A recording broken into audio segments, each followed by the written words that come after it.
Atos 27, quer dizer, é um texto que tem ministrado muito a minha vida. Tenho feito amizade com algumas pessoas muito inspiradoras no reino de Deus. Conheci um pastor chamado Mário Freitas. Ele é presidente da Missão Mais, que é missão de apoio à igreja sofredora. E eu tenho compartilhado algumas coisas com ele, e ele tem me abençoado muito. E um dos seus artigos, ele faz menção desse texto. E em cima disso eu queria compartilhar algumas coisas com vocês hoje. Atos 27, versículo 20. Amém? Acharam? Amém? Na minha Bíblia diz assim: não aparecendo nem sol nem estrelas por muitos dias, e continuando a abater-se sobre nós. O que diz a tua Bíblia aí? Grande tempestade. Finalmente. Você vai pensar o que agora? Finalmente, amém. O que aconteceu? Perdemos toda a esperança de salvamento. E continuando a bater-se sobre nós grande tempestade. Atos 27, versículo 20. Finalmente perdemos toda a esperança de salvamento. Queridos, vivemos uma época, os números falam por si, as notícias falam por si só. Grandes crises, grandes situações. Você liga a televisão, você fica desesperado. Você vê o que está acontecendo com refugiados, você vê o que está acontecendo em Mariana, você vê a violência que está acontecendo na nossa nação. Cada dia é um crime pior do que o outro, e esse crime pior do que o outro faz a gente esquecer o anterior, e começamos a achar que é quase que normal, pastor Fábio. E muitas vezes o sentimento que vem sobre nós como igreja, pastor Rubinho, nós como servos do Senhor, é mais ou menos isso aqui. Gente, parece que não há sol, parece que não há estrelas, parece que sempre é noite. E quando você pensa que nada pode piorar, abateu-se sobre nós o quê? Sobre eles o quê? Uma grande tempestade. E diz o quê? Finalmente, o negócio ficou tão feio que nós praticamente perdemos a esperança. Mas nessa noite, antes de começar a ministrar aqui, eu não sei como está a tua vida. Talvez não haja sol, não haja estrelas, está tudo escuro, você não vê saídas. Parece que a tempestade não termina nunca. Parece que já não há esperança. Mas eu quero declarar nessa noite que Jesus Cristo está vivo. O Rei dos Reis está vivo. Ele ressuscitou. Ele está vivo. Há esperança. Porque Ele vive, temor não há. Aleluia. Porque Ele vive, posso crer no amanhã. E porque Ele vive, eu posso ter esperança de dias melhores, em nome de Jesus. Pode falar isso para o teu irmão aí, fala para ele assim: eu sei que é chata essa coisa, mas isso eu quero que você fale. Virão dias melhores, irmãos. Virão dias melhores. Não perca a esperança não, virão dias melhores. Esse texto é interessante, que se você pegar comigo aí, o capítulo 27 está dizendo o quê? Na minha Bíblia diz assim: a viagem de Paulo para Roma. Paulo desejava chegar a Roma. Esse era o objetivo da vida de Paulo. Ele já havia pregado em toda aquela região ali perto de Israel. Ele ouviu já um chamado macedônio, foi pregar lá também na Macedônia. E agora o desejo, já é um Paulo que já está no finalzinho da vida quase, e o desejo dele agora é chegar a Roma. Eu quero ir para Roma, não importa como, eu quero chegar lá. E Paulo queria tanto chegar em Roma, amados, que lá em Jerusalém ele teve um entreveiro lá com o povo, algumas discussões, que quiseram prendê-lo, e ele era também cidadão romano, e ele tinha todo o direito de falar assim: olha, está errado, vocês não podem fazer isso comigo. Mas ele pensa assim: tem um navio que vai sair, que vai para Roma. E ele falou assim: olha, eu sou cidadão romano e eu apelo a César. Aí eles não tiveram outra opção, tiveram que enviar Paulo para Roma como prisioneiro. Paulo estava naquele navio como prisioneiro. E a pergunta que eu quero fazer aqui é o seguinte, meu querido: o que você está disposto a fazer para estar no centro da vontade de Deus? Existia um grupo chamado os Morávios, e eles impactaram o mundo durante 100 anos. Esse grupo orou durante 100 anos, e entre eles havia um homem chamado Leonard Dober, e esse homem também queria chegar perto da Índia, ele queria evangelizar lá, ele não tinha como ir, e ele soube que havia um navio que ia partir para lá, com vários escravos, e ele foi lá, e ele mesmo se vendeu como escravo, dizendo: eu quero chegar na Índia, nem que seja como escravo. O que você está disposto a fazer para estar no centro da vontade de Deus? Porque não existe lugar melhor para se estar que não seja o centro da vontade de Deus. Quando fui missionário no Peru, fomos missionários no Peru, eu e minha esposa. Alguns diziam: mas que loucura, como você vai para o Peru com meninos pequenos, né, Fábio? Eu imagino vocês também. Como é que vocês vão para lá com um menino de 9 anos, outro de 7 anos, um país muito pobre? O que vocês vão fazer lá? Nós fomos, amados. Passaram 9 anos, retornamos ao Brasil. Aí os meninos chegam aqui e queriam estudar, e eu entro na faculdade. E o meu filho mais velho já tinha começado a fazer odontologia no Peru, 6 meses. Aí eu tive que retornar ao Brasil, e ele falou: pai, e agora? O que eu faço aqui? Falei: filho, vamos estudar, vamos lá, vamos, presta vestibular. Mas não presta vestibular em qualquer faculdade não, preste nas melhores, filho. Mas pai, eu não sei nada de história do Brasil. Eu fui alfabetizado não, mas eu estudei praticamente lá no Peru a vida toda. Eu só sei história peruana, história latina, mas do Brasil eu não sei. E outras coisas mais, gramática portuguesa. Foi lá, fez 3 meses de cursinho, mas meu filho mais velho prestou o vestibular na USP, na Unicamp e na Unesp, e para a glória do Senhor passou nos 3 na primeira fase. Na segunda fase passou na Unesp e na Unicamp, escolheu lá a Unesp. Está formado, se formou o ano passado com 23 anos de idade, amados. Doutor Lucas já está cuidando de dente. O pastor Clerisnan chegou lá.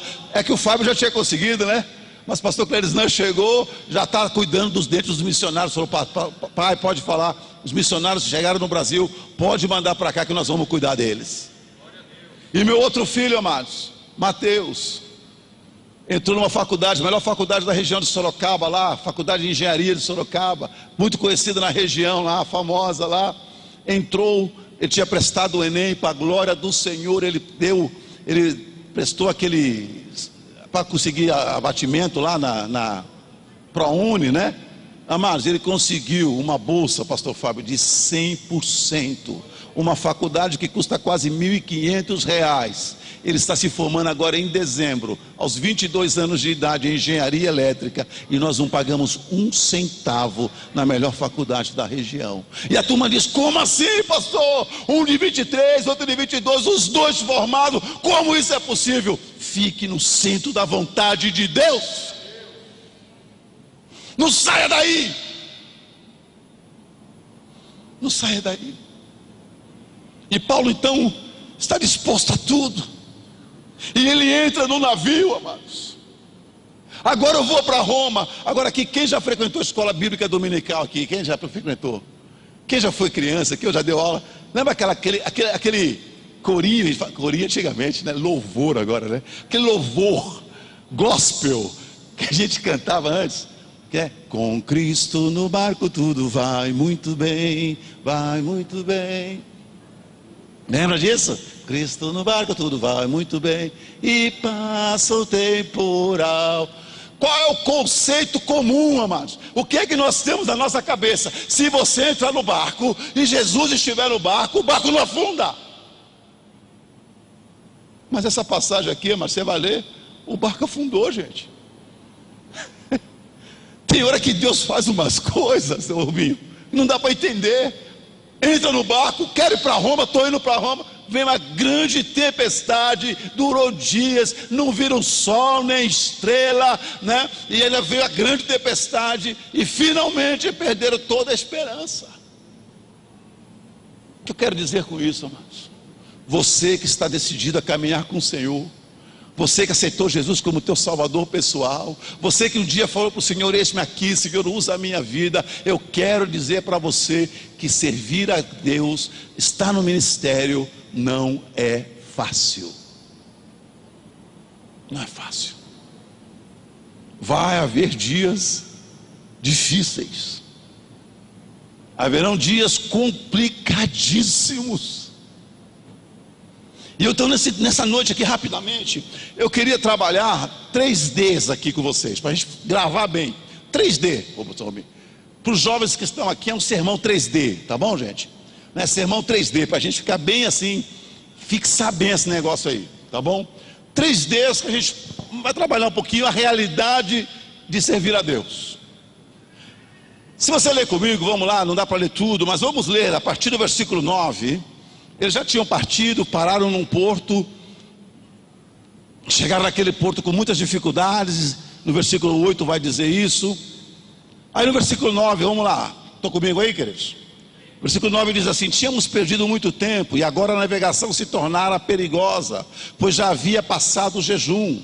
Por isso Paulo os advertiu: senhores, vejo que a nossa viagem será desastrosa, e acarretará grande prejuízo para o navio, para a carga e também para a nossa vida.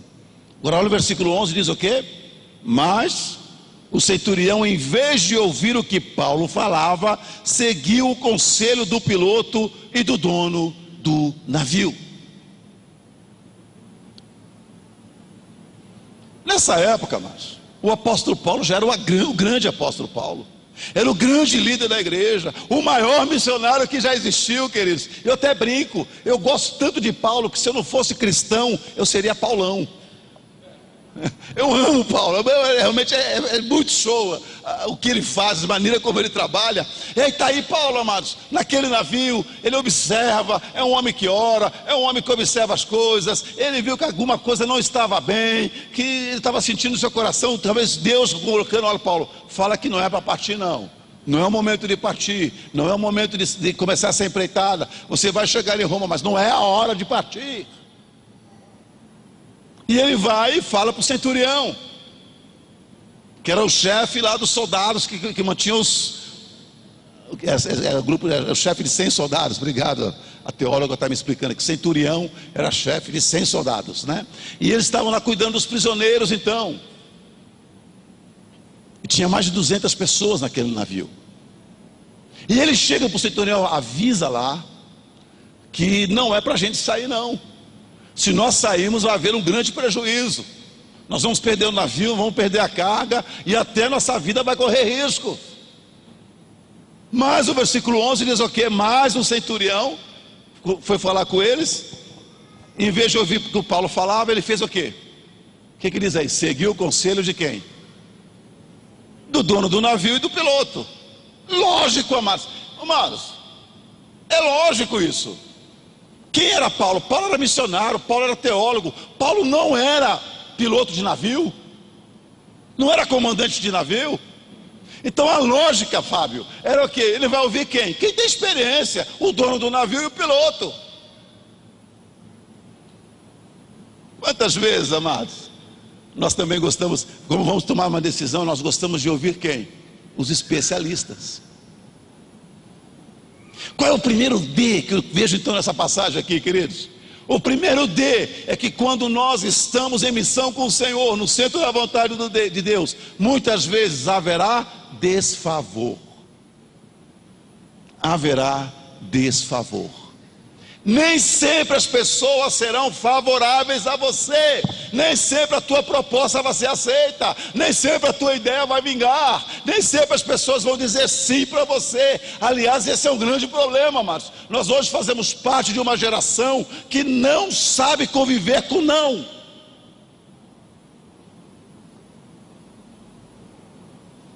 Inclusive com Deus. Enquanto Deus diz sim, eis-me aqui, Senhor, glória a Deus. Até o O líder dos jovens lá, o Eliseu, ele brinca, né? E o cara, aquele pastor que prega para casais, maluco lá também, lá o Cláudio Duarte brinca também, que a igreja está tão doida hoje, irmãos, que você vem no culto, aí no culto você canta no começo do culto, né? Eis-me aqui, Senhor, vem minha vida oferecer, né? Ah, Senhor, toma a minha vida, tudo que eu tenho é teu, tudo entregarei. Aí a canção seguinte é: restitui, quero de volta o que é meu.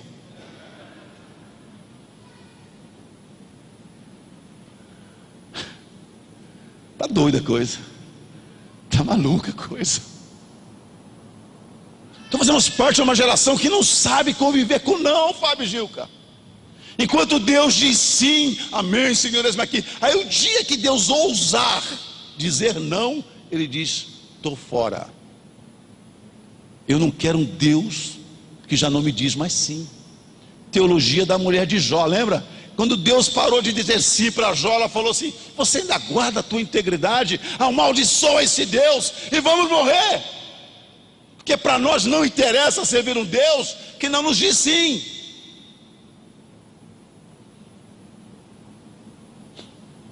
Haverá desfavor. Quantos desfavores você já teve, Fábio? Quantas vezes você pensou: esse é o projeto, esse é o plano? As pessoas falaram: não, estou fora, não aceito. Quantas vezes, pastor Rubinho, você teve aquele sonho: esse é o projeto para a igreja, é isso que vai acontecer? A igreja disse: não, haverá desfavor. Fui missionário para o Peru em 2001, fevereiro de 2001, chegamos lá, amados, estamos lá trabalhando para o Senhor, e quando a CIB manda, naquela época mandava, a gente ia com salários de 3 meses, já se sair daqui com 3 meses, janeiro, fevereiro e março, né? Aí chegou abril, falei assim: abril vai chegar, né, o próximo salário. Gente, chegou abril, maio, junho, nada de salário, Fábio. Falei: Jesus amado, o que é isso? E eu escrevo para cá, e na época, né, não tinha tanto WhatsApp, nada disso. Mandei um e-mail, já tinha e-mail naquela época, né? Mas aí demorou para responder. A resposta foi: nós não temos dinheiro e nós não vamos mandar. Eu falei: Deus, deve ser uma piada de Deus, não é possível. Eu digo sim para o Senhor, venha para o campo missionário, e logo no primeiro semestre já não recebo dinheiro, irmão. E agora? Campo Novo, sem ter ninguém conhecido direito, e agora? Haverá desfavor. Pastor Mário, que eu compartilhei com vocês, um amigão, ele foi no Haiti quando teve aquele terremoto. Lembra aquele terremoto que acabou com o Haiti? Ele foi lá, começou a ajudar um monte de gente. Ele conta que ele estava pregando, e o pastor que estava traduzindo ele para um idioma local, lá para o crioulo, que eles falam francês e crioulo, ele estava no meio da ministração, o pastor desmaiou. Uma igreja muito pobre, e a esposa do pastor correu lá, passou a correr, alguns irmãos também, e ela falou para ele assim: pastor, já vou conseguir alguém para continuar aí a pregação, porque fazem 6 dias que ele não come nada.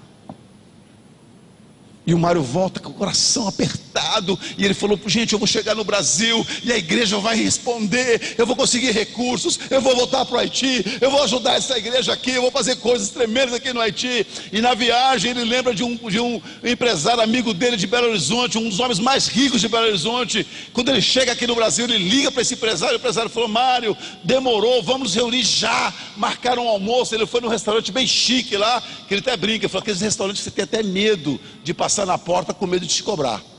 Mas ele entrou lá, estão almoçando, ele começa a falar do projeto, e o empresário fala: puxa, é isso mesmo, amém, glória a Deus, estamos junto. Não, já vou dar o cheque agora. Pegou o cheque lá, preencheu o cheque, rasgou a folha, entregou para o Mário. O Mário pegou, colocou o cheque no bolso, e estava aquela santa curiosidade: Senhor amado, quanto será? Oh Jesus amado, deve ser, oh glória a Deus, aleluia. Ele não via a hora de terminar o almoço para ele abrir o cheque. Porque quando você ganha oferta, você não abre a oferta na frente da pessoa, né? Chato, né? Aí ele abriu o cheque com todo cuidado, né, pastor Rubinho? E quando ele abre o cheque, R$200. R$200.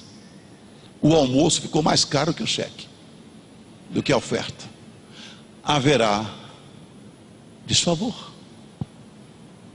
E se você é uma pessoa que não sabe conviver com nãos, talvez servir a Deus e estar na igreja não seja o teu lugar.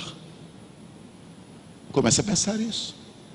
Haverá momentos que ouviremos não. Haverá momentos que não vão nos ouvir. E olha que era o apóstolo Paulo que estava falando, hein? Se não ouviram Paulo, imagina nós, irmão. Haverá desfavor. Agora, qual é o segundo D que eu vejo aqui para a gente avançar, queridos? Rapidinho. O segundo D, versículo 13. Começando a soprar suavemente o vento sul, e eles pensavam que haviam obtido o que desejavam. Olha só, perdão. Começando a soprar suavemente o vento sul, eles pensaram o que, amados? Que haviam obtido o que desejavam. Por isso levantaram âncoras e foram navegando ao longo da costa de Creta. Olha o 14. Pouco tempo depois, desencadeou-se da ilha um vento muito forte chamado Nordeste, e o navio foi arrastado pela tempestade sem poder resistir ao vento, e assim cessamos as manobras e ficamos à deriva. Eu começo a imaginar que eles começam a viagem, o vento é suave, tudo a favor, diz aí o texto, não é verdade? Tudo começou a sair muito bem, e eu acho que eles olharam para Paulo e falaram: e aí, mané, o que você estava falando aí, ó? Aí, ô teólogo, qual o problema da viagem, ô teólogo? Mas diz o versículo 14 que pouco tempo depois, o que acontece? Vem um grande vendaval, uma grande tempestade, e o negócio foi tão feio que eles simplesmente largaram mão, não tinha nem como manobrar mais, cessaram toda a manobra, ficaram à deriva. Muitas vezes no ministério, em nossas vidas, haverá descontrole. Haverá descontrole.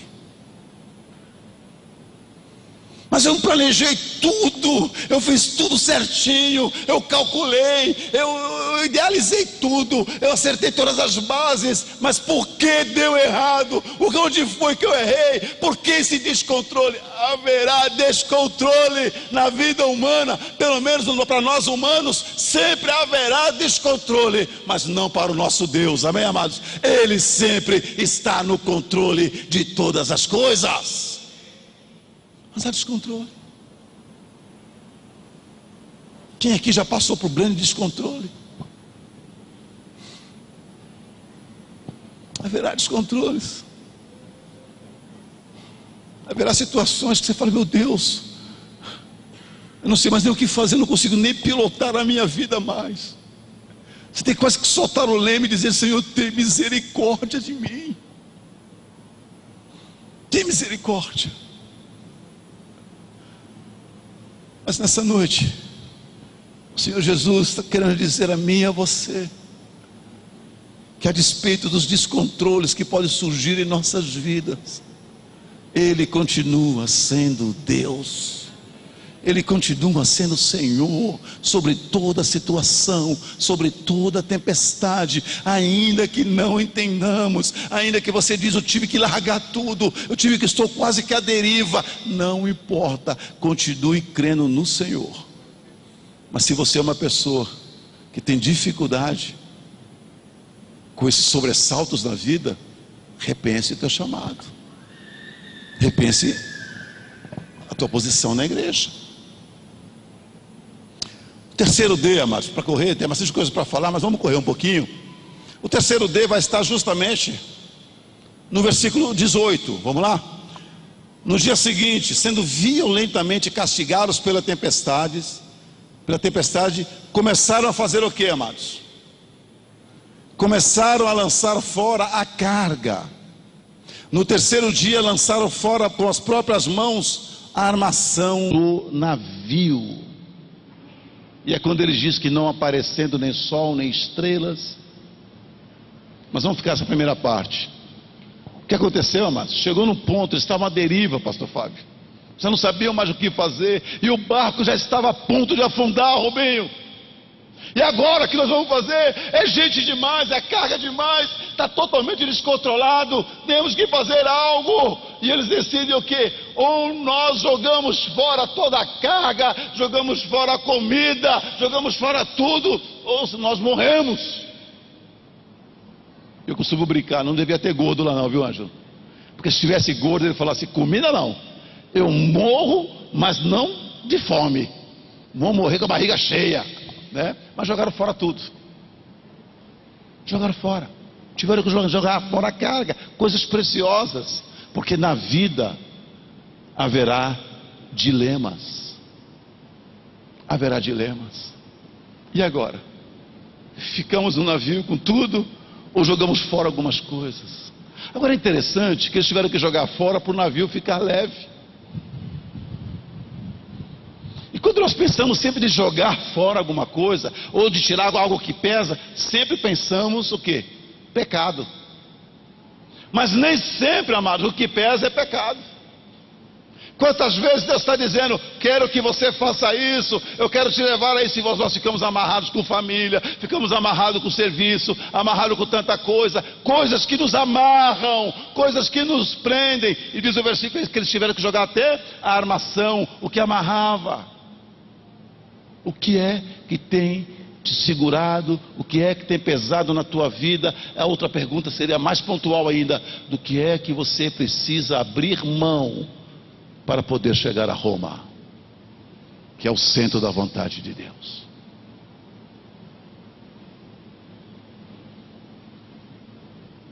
É aquele namorado que não é crente? É aquela namorada que não é crente?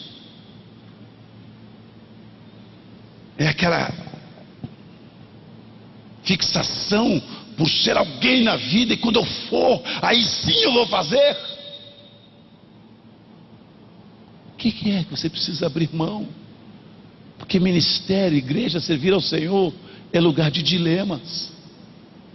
E eles tiveram que abrir mão da carga, que era algo valioso, para poder chegar.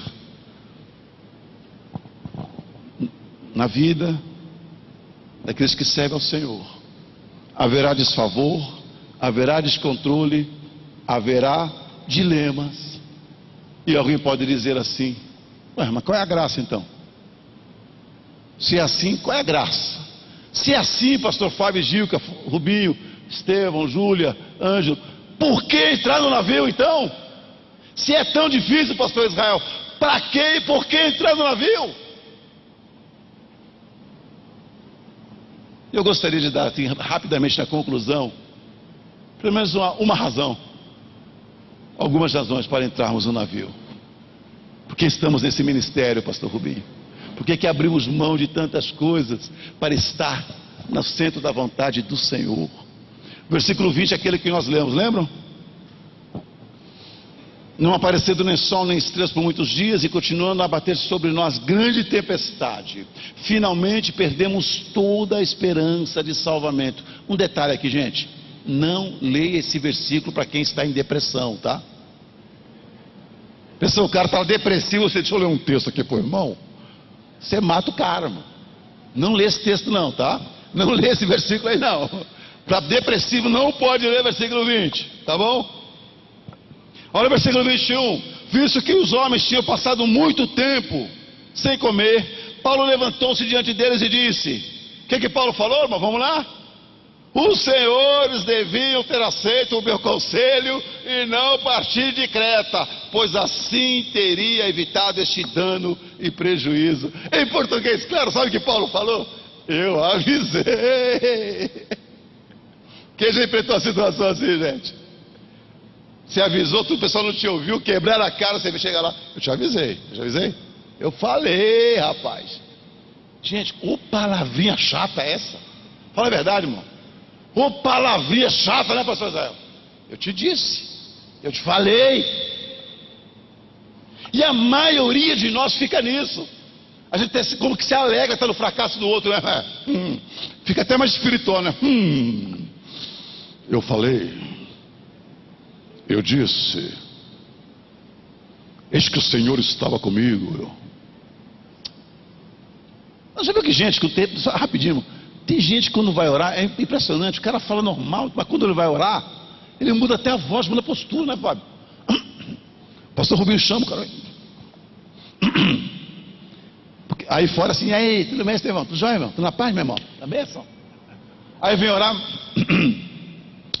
amantíssimo Deus, Pai de nosso Senhor e Salvador Jesus Cristo, genuflexo ante tua presença, Aí o povo, Jesus, genuflexo, o que é isso? Dicionário. Interessante, sabe? Não é? Eu acho que é tão legal porque Deus se relaciona com quem nós somos de verdade, amados. Deus escuta a oração daquele camarada que nem sabe orar, mas ele entra no quarto dele e diz assim: Deus, o bagulho está doido, me ajuda. E Deus diz: toma, filho, eu te ajudo, porque a oração que prevalece, que vale mesmo, é aquela que é feita lá no quarto, sozinho, diante do Senhor. Amém, amados? Amém? Mas então a maioria de nós ficamos nisso aqui só. Eu te avisei, eu te disse, está vendo só? Mas aí Paulo vem, fala isso. Mas olha o versículo 22, amados. O versículo 22 da minha Bíblia começa com uma palavrinha: mais. E para quem gosta de português, mais é uma conjunção adversativa, quer dizer assim, ela anula tudo o que foi dito antes. Paulo está dizendo assim: olha, está difícil, tem tempestade, está todo mundo com fome, eu avisei que ia ficar ruim, mas coisa maravilhosa, aleluia. Agora recomendo que tenham coragem, pois nenhum de vocês perderá a vida. Apenas o navio será destruído. Muitas vezes o navio vai afundar, muitas vezes nós vamos perder. Parece que o ministério acabou, parece que a igreja acabou, parece que o casamento acabou, parece que tudo afundou. Mas você vai chegar a Roma em nome de Jesus, nem que seja boiando em pedaços de tábua de madeira. Você chega. Você chega. E ele diz, versículo 23, é maravilhoso: pois ontem à noite apareceu-me um anjo de Deus, a quem pertenço e a quem adoro, dizendo-me: Paulo, não tenha medo, é preciso que você compareça diante de César. Deus, por sua graça, deu-lhe a vida de todos os que estão navegando com você. Assim, tenham ânimo. Paulo falou: a coisa está feia, mas ontem à noite veio o anjo do Senhor, de quem sou e a quem pertenço, a quem eu adoro, e ele falou: não tenha medo, eu vou cumprir os meus propósitos na tua vida. Você vai chegar lá. Lembra os testemunhos que eu comecei a contar o desfavor lá no Peru sem salário? Um dia de manhã saio, vou na minha sala, dobro o joelho e começo a orar. O meu filho pequeno sai para ir no banheiro, ele me vê na sala, vai lá, põe a mão no meu ombro e diz assim: pai, chora não. O Senhor sempre fala que Deus trabalha por aqueles que nele esperam. Deus vai cuidar de nós, Deus vai cuidar de nós, pai. E eu falei: amém, palavra de Deus, Rubinho. Naquele dia mesmo, à noite, à tarde, tocou o telefone, um pastor aqui de São Paulo, pastor Ademir. Falou: Paulo, Deus me incomodou, Deus mexeu comigo aqui no culto, e Deus falou: você tem que fazer alguma coisa pelos missionários que estão lá. Olha, levanta uma oferta aí, faz um movimento aí. Ele levantou e ele me ligou: Paulo, hoje depositamos tanto para você. E era exatamente tudo que faltava para nós, que não tínhamos recebido até então, amados, para a glória do Senhor. E passou alguns dias, a CIB também chegou: olha, chegou o dinheiro aqui, já depositamos na tua conta. Para quem não tinha nada, eu tinha em dobro agora, para a glória do Senhor, amados. Lembra do pastor Mário que eu te contei do testemunho lá, do cheque de R$200? Foi pregar na igreja dele fim de semana, igreja de bairro, lá em Belo Horizonte, bem simples a igreja. Terminou de pregar, uma senhora veio falar com ele, e ele diz assim: aquele tipo de membro da igreja, irmãos, que todo pastor quer ter. Aquela irmã simples, humilde, mas que sempre tem um sorriso no rosto. Ela morava numa comunidade, numa favela ali perto da igreja. E ela veio: pastor, quero falar contigo. Necessito falar contigo, pastor. E ele falou: vamos, pode falar agora. Mas só que ele estava preocupado, porque a mulher estava com cara séria. E essa mulher sempre estava sorrindo. Ele falou: tem alguma coisa errada aqui. Não, pastor, amanhã a gente conversa. Ele: não, mas amanhã a gente conversa, pastor. Eu sei que o pastor tem que atender outras pessoas, amanhã a gente conversa. Era a folga dele na segunda, mas ele foi assim mesmo. 9 horas da manhã estava lá. E a irmã veio e falou: pastor, eu estou aqui pelo seguinte, o pastor me conhece, sabe que eu sou de família simples, eu moro aqui na comunidade, na favela, mas o pastor começou a falar dessas coisas aí que está acontecendo no Haiti, e Deus começou a mexer comigo, e o pastor lembra que eu vivo de aposentadoria, coisa simples, mas uma época eu fui zeradora de uma escola, e naquela época mandaram eu assinar lá um papel, um abaixo assinado, eu não queria assinar, mas eu assinei, e esses dias aí me ligou um advogado, e falou que eu ganhei um dinheiro aí, pastor. Aí eu chamei meus meninos, meus 2 meninos, pastor, e eu falei com eles assim: ô menino, você está devendo algum dinheiro? Você está precisando de dinheiro? E o menino falou: não, mãe, por quê? E virei para o outro e falei: você também está precisando de dinheiro ou não? Não, mãe, nós não temos nada sobrando, mas também, o que foi, mãe? É que a mãe ganhou um dinheiro aí, e está nesse envelope aqui, ó. Eu nem abri ainda, nem sei quanto é. Mas o pastor Mário disse que tem gente morrendo lá de fome no Haiti. Tem gente precisando de ajuda lá. E Deus colocou no meu coração dar essa oferta. E os meninos falaram: mãe, fala para o pastor Mário lá, que essa é a oferta da nossa família para ajudar os haitianos. E o Mário falou: não, mas não posso receber isso, minha senhora, desculpa, mas como assim? A senhora nem abriu. Pastor, por favor, não roube a minha bênção de ajudar no reino de Deus. O Mário abriu aquele envelope. Ele falou que tinha 2 recados ali, Fábio. O primeiro era o recado físico, era um cheque de 38 mil reais. E o segundo era um recado espiritual, Deus dizendo: eu não uso empresários, eu não uso gente rica, eu uso quem eu quero, da forma que eu quero, se necessário for, eu uso até uma favelada, quem mora na comunidade, para abençoar o meu reino, porque eu sou o Senhor da missão. É Deus, amados.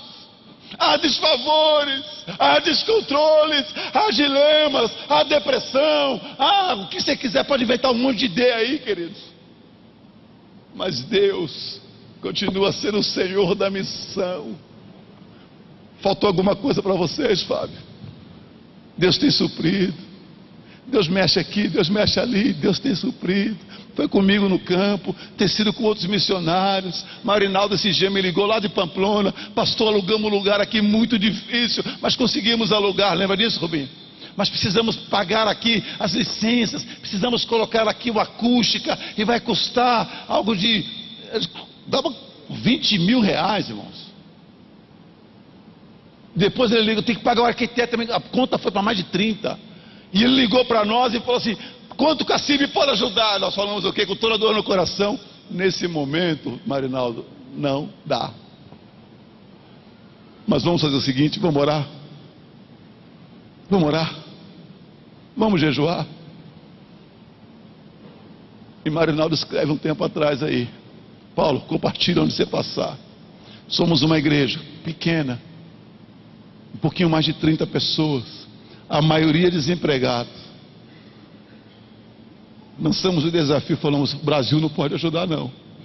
Começamos a orar, e para a glória do Senhor, entrou mais de 40 mil reais nessa igreja, e pagamos todas as contas. Deus é Senhor sobre todas as coisas. Entre no barco com Ele, amado. Por isso que nós entramos no barco. Mesmo que o barco afunde, o Senhor nos fará chegar à ilha, o Senhor nos fará chegar a Roma. Descanse no Senhor, amados. Sim, haverá desfavores, haverá nãos, haverá descontrole no caminho, haverá dilemas, o que fazer, como fazer, mas o Senhor vai aparecer, e Ele te diz hoje: não tema, tenha bom ânimo. Qual é a Roma que você precisa chegar, meu querido? Qual é a tua Roma? O Senhor diz hoje neste lugar que você vai chegar lá. Você vai chegar lá.